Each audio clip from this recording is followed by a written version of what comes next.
Hungary में labour कानून में तब्दीली के खिलाफ एक हफ्ते से जारी एहतजाज रुकने का नाम नहीं ले रहा है। लोगों का कहना है कि विक्टर अर्बन की सरकार जो चाहे वो करती रहे और इसने अदालती निजाम पर कब्जा कर लिया है। पेश रिपोर्ट। हंगरी में लेबर कानून में तब्दीली के खिलाफ एहतजाजी मुजाहरे गुज़श्ता हफ्ते से जारी हैं।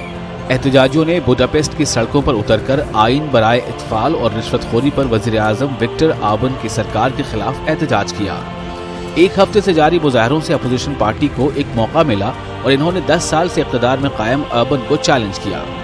एहतजाजी हंगरी पार्लियामान के सामने जमा हो गए और फिर सदर जानोस ऑर्डर की रिहाइशगाह की तरफ रवाना हुए।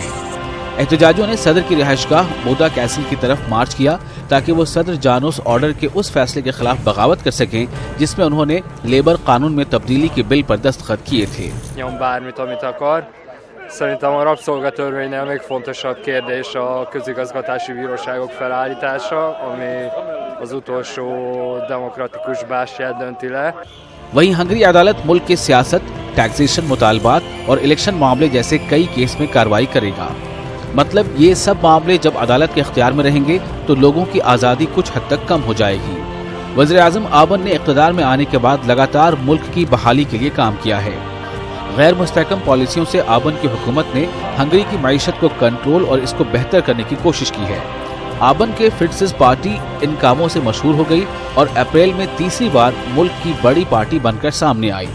मगर लेबर कानून में तब्दीली के खिलाफ लगातार हो रहे मुजाहरों ने अपोजिशन को हौसला दिया है।